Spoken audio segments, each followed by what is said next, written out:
Buenas tardes, me llamo Ana Mancera, soy catedrática de Lengua Española en la Universidad de Sevilla y en este otro vídeo voy a mostrarles algunos ejemplos de cómo era la imagen de los norteamericanos que se reflejaba en la prensa española en los meses previos a la Guerra Hispanoamericana que se declaró en abril de 1898. El 16 de febrero de 1898, el conocido articulista Mariano de Cavia publicaba en El Imparcial un texto titulado Ferdolización. En él se refería a los Estados Unidos como porcópolis y sostenía que el vulgo ha dado hoy en tomar el cerdo como emblema viviente de aquella parte de la política extranjera que más directa e inmediatamente nos trae a maltraer. Este artículo es solo una muestra de la enorme relevancia que tuvo en la prensa española la publicación de una carta poco diplomática, como les mostraré a continuación. La investigación que voy a presentarles brevemente es una investigación que se encuentra aún en una fase inicial, por lo que a continuación me limitaré a contextualizar el suceso y a presentarles tan solo unos pocos ejemplos. Esta investigación se encuadra en el seno de estos dos proyectos que tienen aquí, estos dos proyectos que estamos realizando en el Grupo de Investigación en Humanidades Digitales y Español de América, bajo la dirección de Eva Bravo, catedrática de Lengua Española de la Universidad de Sevilla. En ambos proyectos estamos analizando los procesos de independencia que tuvieron lugar en la isla de Cuba a lo largo de la segunda mitad del siglo XIX. En concreto, yo me estoy ocupando de analizar cómo la prensa española informa sobre tales procesos de independencia. Por el momento, para la redacción de esta monografía, he recopilado un total de 2000 textos periodísticos publicados en la prensa española para informar sobre la guerra de Cuba. En estas tablas que tienen aquí recojo los diarios y revistas que he consultado en las que se encuentran las principales publicaciones periódicas de la época.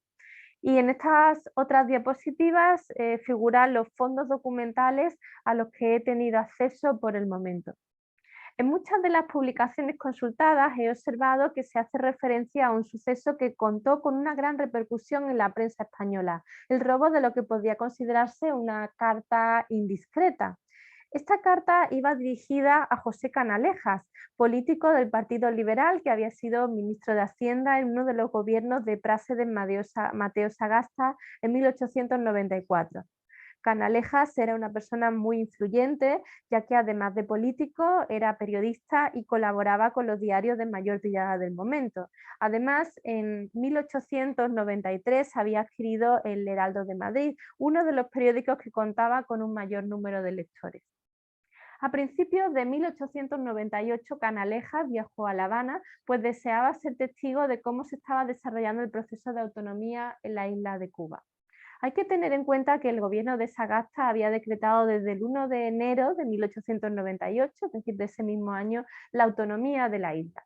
En virtud de ello, Cuba seguiría siendo desde entonces un territorio español, pero los cubanos podían elaborar sus propios presupuestos y se otorgaba mayor poder a los ayuntamientos y a las diputaciones de la isla, a las que por primera vez se les confería la capacidad de legislar. Además, la autonomía implicaba también una serie de disposiciones aduaneras que supuestamente redundarían de manera positiva en la economía cubana. Como explica el historiador Javier Tussell, en aquellos momentos existía un profundo abismo entre las relaciones comerciales con la metrópolis, protegidas por la legislación vigente, y la realidad económica de la isla, cada vez más dependiente de los Estados Unidos. Por esta razón, desde que el presidente norteamericano William McKinley llegó al gobierno de los Estados Unidos el 14 de noviembre de 1896, McKinley no paraba de exigir insistentemente a España que concediera la independencia a la isla. Para ello, alegaba razones humanitarias, presentando a la población cubana como oprimida por el invasor español. Sin embargo, como explica Hugh Thomas, las verdaderas razones eran de carácter económico. En vísperas del asesinato del presidente del gobierno español, Antonio Cánovas del Castillo, McKinley le había amenazado incluso con intervenir como un contendiente más en la guerra que los insurrectos cubanos estaban librando contra España. De hecho, unos días antes de ser asesinado, Cánovas del Castillo había hecho unas declaraciones a la prensa en las que aseguraba que resistiría todo lo que pudiera a las exigencias de los norteamericanos. Pienso que para comprender la relevancia de la carta que voy a mostrarles a continuación, es importante conocer el contexto histórico en el que esta fue redactada, en un momento en el que las relaciones entre España y los Estados Unidos eran de una enorme tensión.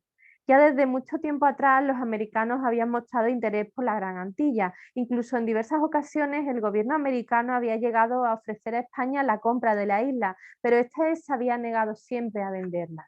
De hecho, en las calles y plazas de toda España se cantaba con orgullo la siguiente copla: colores de sangre y oro tiene la hispana bandera, no hay oro para comprarla, ni sangre para venderla. Dada la proximidad de Cuba a su gran vecino del norte, era inevitable que se establecieran importantes lazos económicos entre ambos. Por eso en la isla fueron invirtiendo potentes grupos financieros norteamericanos, haciéndose paulatinamente con el control de las principales plantaciones de tabaco y de azúcar. Sin embargo, las continuas rebeliones de los cubanos contra los españoles ponían en peligro los intereses económicos de los norteamericanos en Cuba.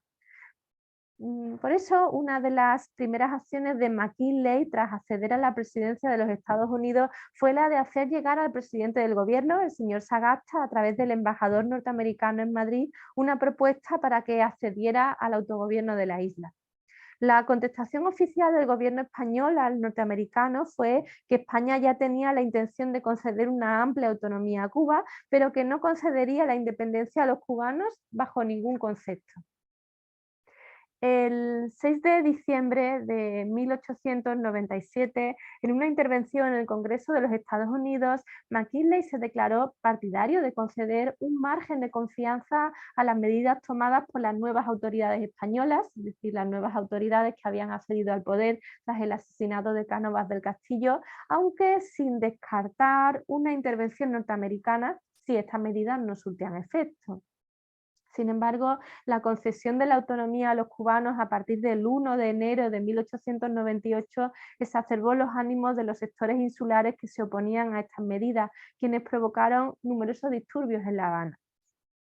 El 12 de enero, en medio de aquel ambiente de exaltación e inquietud pública, el diario habanero El Reconcentrado publicó un suelto titulado Fuga de granujas, en el que criticaba duramente a algunos oficiales del ejército español, este sueldo que tienen aquí.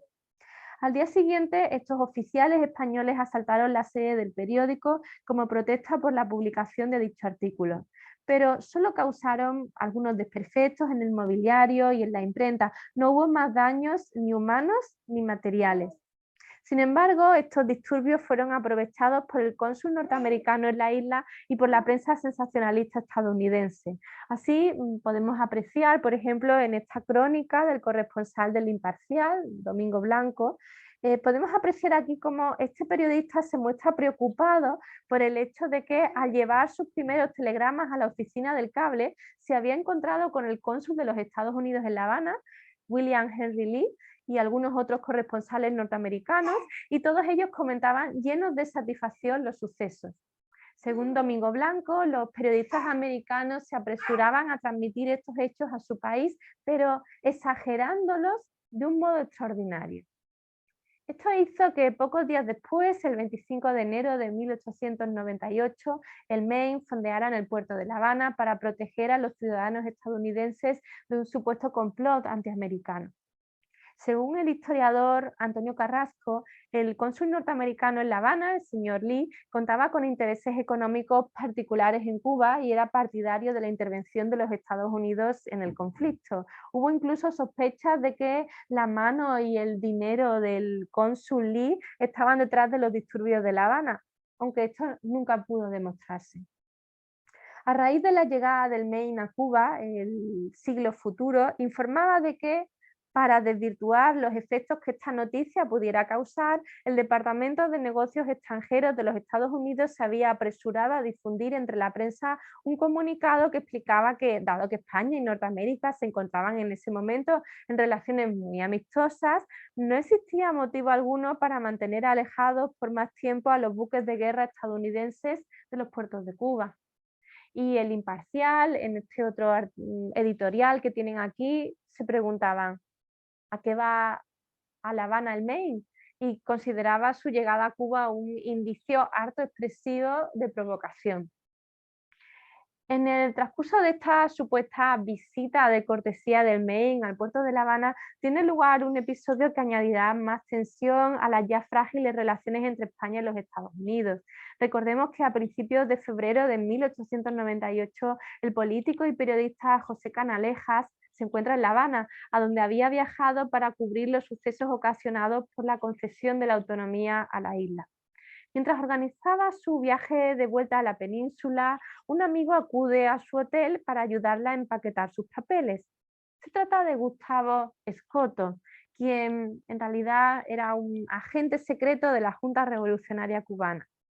Entre la documentación de Canalejas, Gustavo Escoto encuentra una carta remitida al director del Heraldo de Madrid por el embajador de España en Washington, Enrique Di Pidelón. Rápidamente, Escoto se apodera de la carta, abandona el hotel y toma el primer vapor disponible hacia los Estados Unidos. Allí entrega la carta personalmente a Horacio Rubens, mano derecha de Tomás Estrada Palma en la Junta Revolucionaria de Nueva York. Este decide difundirla, pues está convencido de que haciéndola pública inmediatamente conseguirá infligir un grave daño a la diplomacia española. Incluso llega a albergar la esperanza de que su contenido provoque que los Estados Unidos declaren por fin la guerra a España, como desean los insurrectos cubanos. Entre la Junta Revolucionaria de Nueva York y los periódicos sensacionalistas norteamericanos existía una relación muy estrecha. Por eso, los lectores del New York Journal, el periódico de William Hearst, se despiertan la mañana del 9 de febrero de 1898 con la que se presenta como la exclusiva del año. Es el peor insulto a los Estados Unidos en toda su historia. Bajo este titular se reproduce de manera íntegra la carta de Di Pidelón en inglés. Voy a limitarme a continuación a leerles un breve fragmento para no hacer excesivamente largo este vídeo. Dice: mi querido amigo, el mensaje de McKinley al Congreso de los Estados Unidos ha desengañado a los rebeldes que esperaban algo más y también ha paralizado al Congreso, pero yo lo considero mal. Además de la natural e inevitable grosería con la que el mensaje repite todo lo que la prensa y la opinión pública española han dicho sobre Butler, muestra una vez más a McKinley como lo que es, débil y populachero, y además un politicastro que quiere mantenerse abiertas todas las alternativas y quedar bien con los patriotas de su partido. Como puede apreciarse, en esta carta se formulan actos de amenaza hacia la imagen del presidente de los Estados Unidos mediante adjetivos calificativos como débil y populachero y sustantivos modificados por sufijos despreciativos como politicastro. En la carta se formulan también ataques hacia otra gran potencia extranjera, Inglaterra, por su papel en el conflicto. Y también ataques hacia los corresponsales extranjeros mediante el sintagma nominal despreciativo canalla periodística. Como vemos, la carta del embajador español en Washington está plagada de indiscreciones. De hecho, en las escuelas diplomáticas se estudia aún como caso paradigmático del peligro que puede suponer para un funcionario de esta categoría dejar las propias opiniones por escrito. Curiosamente, Manuel Leguineche describe a Enrique Di Pidelón como un embajador experimentado, de gran prestigio en el ámbito diplomático, chapado a la antigua, nostálgico del Imperio Español y de las glorias del pasado. También la Real Academia de la Historia, en este fragmento que tienen aquí, también la Real Academia de la Historia habla sobre él. La publicación de la carta por los periódicos estadounidenses suscitó un gran interés en la prensa internacional. Por ejemplo, a partir de los telegramas difundidos por la agencia de noticias Fabra o por la agencia Mencheta o por los corresponsales españoles en el extranjero, podemos conocer las reacciones que este incidente suscitó en otros países. Así, para referirse a este suceso se recurre a encapsuladores conformados por términos de polaridad negativa como desagradable incidente, ligereza incalificable, imprudencia perturbadora o acto de atolondramiento. En los primeros momentos, en la prensa española, la noticia suscitó una gran incredulidad, de ahí que se utilicen mecanismos lingüísticos de cautela epistemológica para poner en duda la veracidad de la carta. Así se habla de la supuesta carta y de cómo la prensa jingoísta ha pretendido levantar gran polvareda publicando el texto de una carta que se supone escrita por el señor de Diderot. Incluso se llega a calificar la noticia con el sustantivo despreciativo patraña. La prensa yanqui, tan crédula para todo lo sensacional y todo aquello que hace su juego, se ha tragado la nueva patraña inventada por los laborantes.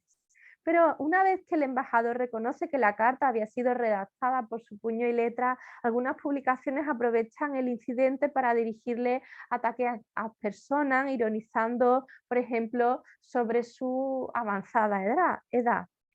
Vean este fragmento que he seleccionado del diario satírico Madrid Cómico. Dice: no saldremos de apuro mientras no se promulgue una ley que prohíba ser ministro plenipotenciario, es decir, embajador, a todo español que haya cumplido los 60 años.